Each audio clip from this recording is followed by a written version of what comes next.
Welcome to Building My Legacy podcast. This podcast is designed for leaders and entrepreneurs who want to leave a legacy and will provide strategies that focus upon key elements for legacy creation, determining your desired impact and its benefit, increasing your legacy's reach by engaging key stakeholders, planning, prioritizing, and executing.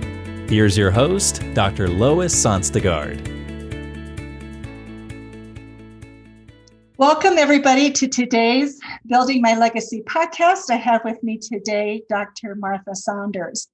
She is president of the University of West Florida. She comes with a marvelous background. I'm putting my glasses on because I don't want to leave anything out. She is the sixth president of that university, of the University of West Florida. She has 30 years of higher education experience, and she's had leadership in universities at Florida, Georgia, Washington, Wisconsin, and Mississippi. So very different climates and cultures, and amazing that you have worked in those environments. Her academic expertise is in public relations and crisis communications, which is probably today one of the most sought after fields, I'm guessing, with all of the rancor that we've experienced. She is considered to be in one of the top performing public universities, with the third highest score in the Florida Board of Governors performance metrics. I find that fascinating because we are struggling with quality education today, and people coming out with what it is that we need for innovation. And so with that said, there's a couple other things I think are important to know about her. She has two named colleges, one in health and the other in science and engineering. She has done a lot of work in cybersecurity, which is also a big field today. With that said, I will turn this over to you, Dr. Saunders, to talk about what it is that is on your heart and what you would like people to know about. Well, I'm always happy to introduce people to the University of West Florida, because I think it helps put some of my other comments in perspective. We are one of the 12 state universities in the state university system of Florida. And Florida is a very big state. So there are not a whole lot of us. We all are part of the system. Our university is in the westernmost part. We're in the Panhandle, the westernmost city in Florida. Our university, we're one of the 12 in the state of Florida. We're the westernmost city in Florida, and we're actually the only university in the central time zone. So it kind of puts in perspective. Florida is a very populous state. It's a big state. And quite diverse. And so the universities work closely with each other to work on behalf of the state, but it is sometimes difficult to have our voices heard because it is so big. And so not so long ago, a few years ago, our university celebrated its 50th anniversary. Wow. And we stopped and said, okay, where are we? How? In many ways, the university had grown as it should. Top quality programs, all those good things that you measure. But then I said, but where do we go from here? How do we distinguish ourselves to serve the state, serve the region? And what we decided to do was we said we need to leverage regional resources. If we're going to fulfill our mission, we really can't do it alone.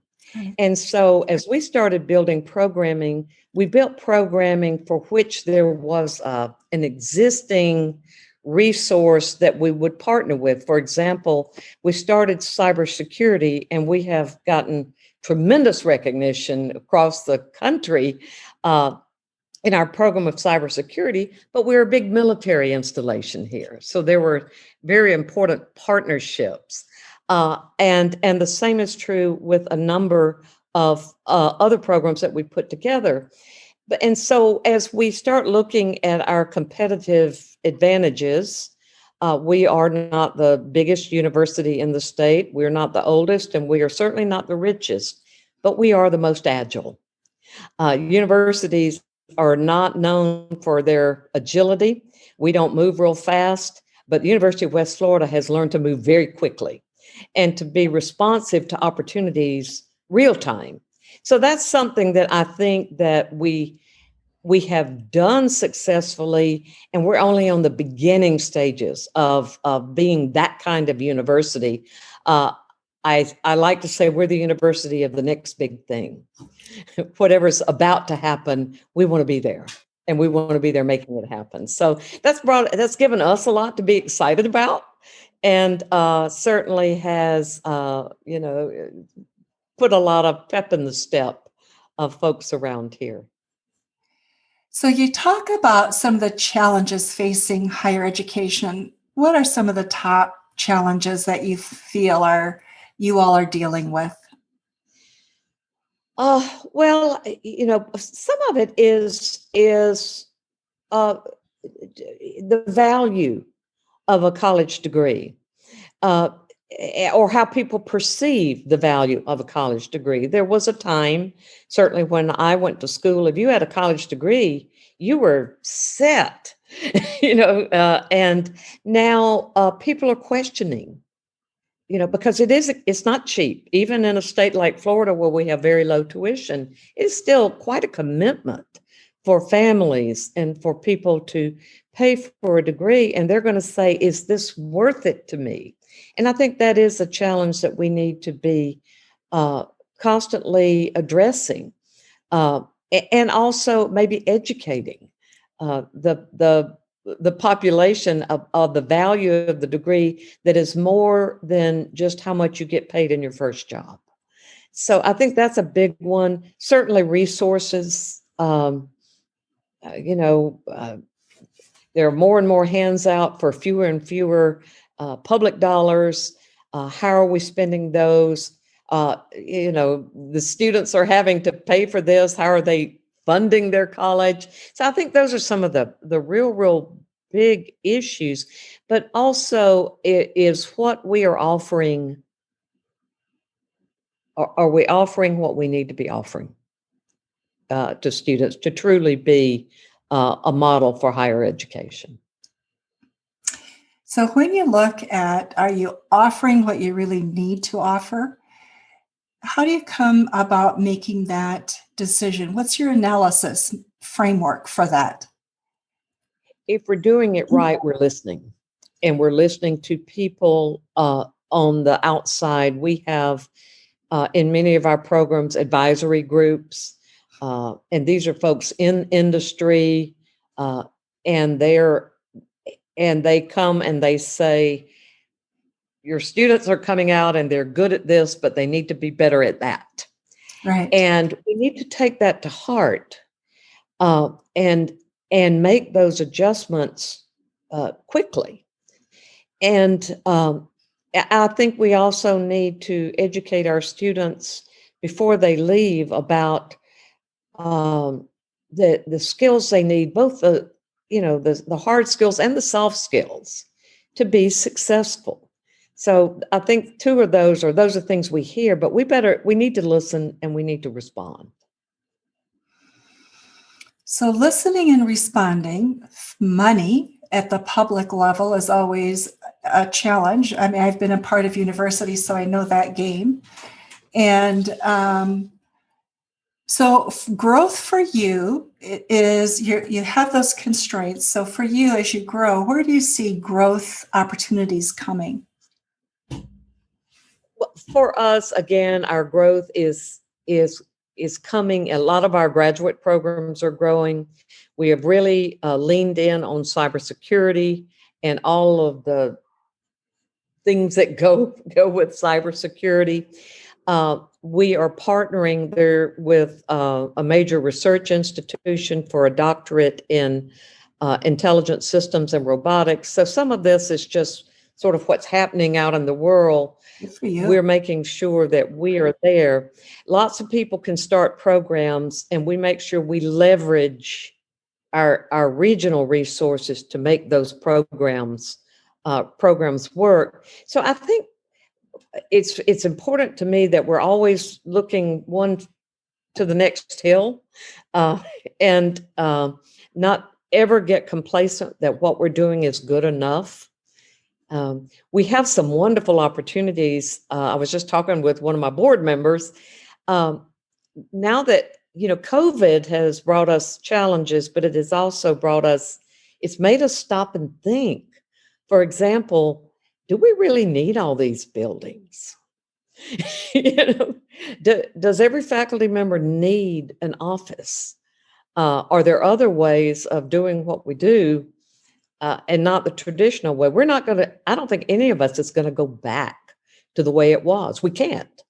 I mean, we're living the future of higher education, and part of that was brought on by a world pandemic. But you stop and think, and you think, this is not so bad. Before the pandemic, I guess I was just getting pestered to death about space. Everybody wanted space. I need more space. I need more offices.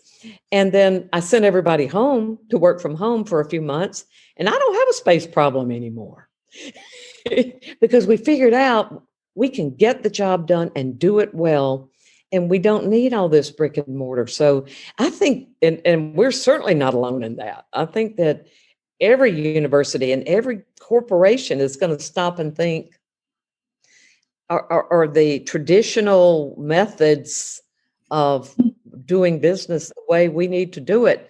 We have a job to do. Our job is to provide high quality graduate and undergraduate programs and to serve society and the professions. How we do it it might be chiseled in stone somewhere, but we don't have to obey those rules anymore. Things have changed. So given that, Dr. Saunders, if you could wave a magic wand and you were this fairy that controlled everything, what would the university of the future look like? What would you create? I've been thinking a lot about that, because in some ways we're all having to recreate the university of the future.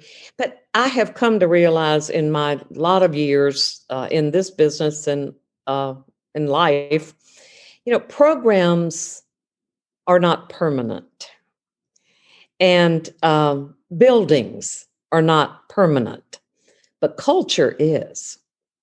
The culture of the place. If we can focus on a culture that is spirited and about as a community of learners, then that's what I want to have happen. I want to leave a culture that is always ready for the next thing, and rushes to it and embraces it, and teaches our students to do that, because the world, as you know, is changing so fast, hourly, and to be able to adapt, and to be a culture that can adapt and not look back on how things used to be. Hold on to what's good. That's what I want to make happen. Wow. So what is good? The best of what you want to hold on to, what would that be? Say that again. So you want to hold on to the best of what is as you move forward. So the best that you have right now, what is that? I think the best for us is we have, I like to say we're an authentic university, and the future of our graduates matter to us. It's not just we hand them a degree and then we wish them well, and please join the Alumni Association and send us money. It is, we really want, we're focused on a strong handoff to the next level of their lives. And that's been very much a part of our culture for a long time. It's not, no one has to tell us to worry about our students getting jobs. We've always worried about them getting jobs, and we want it to be a strong handoff. We want them to be ready. So I hope we never lose that. And in some ways, it's been kind of competitive, among faculty. They say, well, my advisees all got into graduate school and great jobs, and there's a source of pride in the success of your product. This is our product, and so I think that is a part of our culture we never want to leave. We also have, I call it a frontier spirit here. Again, we're westernmost city in a big state, in a different time zone. So sometimes we find ourselves just having to figure things out for ourselves, and so there is a wonderful empowerment that our not just our faculty, our staff have. There's an ownership here that, this is our place, and they're empowered to make decisions and to make suggestions. Or I certainly hope they feel empowered to do that. But it's also been very much part of the culture. Presidents come and go, deans come and go, but the rank and file staff and employees stay a long time. And there's a wonderful sense of pride and ownership here that I would not want ever to change as well, because they're the ones that make things happen. Presidents hop up and down and, give speeches. Lots of speeches sometimes, probably, and lots of boards you get put on as well. So let me ask you something else in terms of the future of education. I think one of the challenges faculty always have is staying abreast of what's current, so they can really bring to the students timely education. So how do you go about doing that with your faculty? That professional development is key. And especially in a school our size, we have about 13,000 students. And so our faculty aren't going to have 5 people in their department who do the same thing that they do. And so it is important to keep them connected with what's happening in their fields. That happens with conferences, professional meetings, those kinds of things. And that is something that we all try to do. And when you think about it, and it sounds kind of crass, but the shelf life of a faculty member can be very short, depending on their field.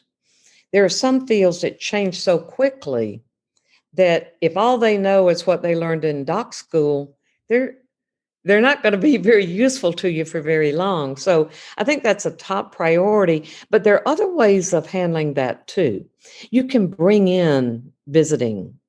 You can do faculty exchanges. Those are priceless.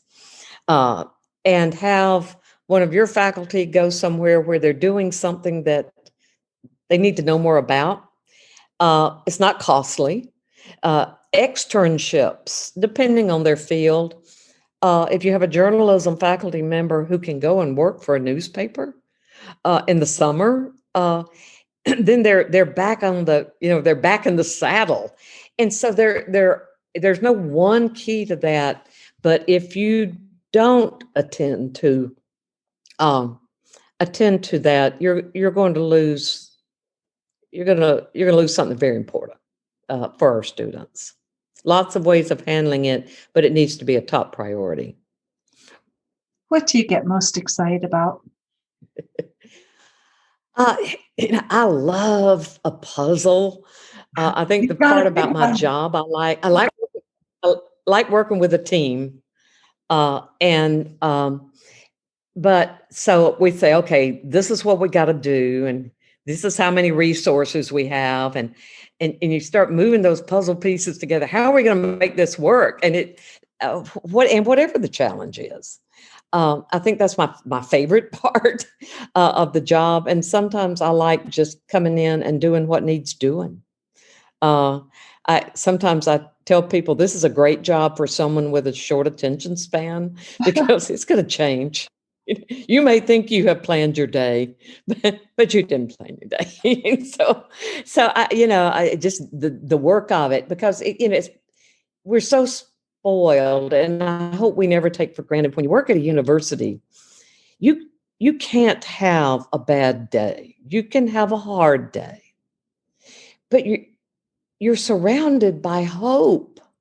You're surrounded by people who have big plans for their lives. They don't even know what it is, but it's going to be big. It's going to be great. And if you can't get excited around those people, and not just students, young faculty who starting out in their careers, academic professionals, they're so excited. and like I said, you can have a hard day, but if you have a bad day at a university, you probably need another job. So That's a great piece of insight. So what else would really excites you? Innovation. You talk about innovation. New ideas excite me. And sometimes we all have a tendency to get real comfortable in our little nest, and especially maybe those of us who are attracted to education, because we love to study, we love to read, and you can get it gets real easy to just get in your own little Carolyn library and never come out. And so I really love hearing the ideas that people have, even if they're pie in the sky. Because a lot of times they're not. People think, oh, we'll never be able to afford that. Well, let's try it. Let's try me out and see if we can afford that. So we did something here a few years ago that we call the next big thing competition. And we invited everybody on campus, everybody, to come up with an innovative idea. It's something that would really change us, would bring us forward. And I thought maybe I'd get a dozen. And I think I got 100. Oh, wow. Awesome proposals. And they didn't come from, some of them came from deans and administrators, but they came from people on the ground who said, and we've implemented a lot of them, including like a student business incubator. Why wait until our students graduate to have them start a business? Let's let them start them here. And that came from, an assistant student affairs dean. And so we got those ideas, and I've still got a few that I haven't been able to implement. But they're still on my desk. And sometimes I'll pick them up and I'll say, is this still a good idea? And let's brush it off. And so, we stay focused on our mission. And whenever we make a decision, it's always, is this what we're here to do? Is it within our zone of responsibility? But if it fits in there, we're going to listen to every idea. If it's going to improve education, if it's going to improve the body of knowledge, if it's going to serve professions, I'm going to hear it. And that gets me excited. So I like new ideas. So it has to be an exciting, fun place to work, just from how you describe it. Your enthusiasm makes it an exciting place, I think. I think it is. And one of the things I'm most proud of, we've been on the best colleges to work for list for the last few years. And that is a part of a survey that it's an anonymous survey that your employees get. And I don't get to see it or influence it. But it puts us in the top 10% in the country Oh, And that, congratulations. that matters. If people like, I mean, because they're the ones that do all the work. And if they're happy in their work, they're going to be doing good work. Dr. Saunders, our time is almost up. And so I just want to make sure that we have covered what is on your heart and that you would like people to know before we conclude. So what if we left out? What if we've been incomplete on? I think you ask great questions. But I think when, as we're moving forward, inclusion matters. Include everybody on your campus or in your corporation. You just never know where that great, bright idea is going to come from. Isn't that the truth? Sometimes it's that lowly position that you see as lowly. And I think of a hospital at one time where one of the medical staff was asked, how do you come up, it was the medical director, how do you come up with your ideas? And he said, well, just talking to people.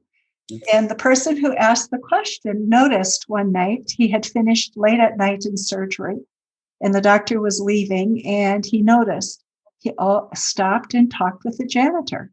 And so he paused to listen to the conversation. The janitor went throughout the hospital. He knew everything. He was giving the doctor ideas about what could be done. So, we think of people we bypass that have incredible ideas that we just don't stop to gather. No, and I think if you just hang out, sometimes I just go and sit on a bench and listen to the students as they're walking by, and whatever they're complaining about or whatever, it's very helpful. Very helpful. It is helpful. Dr. Saunders, anything else? What else have we not covered that you would like to make sure our audience knows? I just very much appreciate your time, and I get to talk about my favorite subject, and that's the University of West Florida. So thank you so much, and I would love to hear from your listeners and share ideas as we can. I will be glad to share with you any feedback that we get. So thank you all who are listening to Building My Legacy podcast today. Thank you for being with us. And Dr. Saunders, thank you so much for your thoughts on higher education. Important, huge topic for our future. Thank you. It's my pleasure. Thank you. You've been listening to Building My Legacy podcast with Dr. Lois Sonstagard. To book your appointment with Dr. Sonstagard, visit www.buildtomorrow.com.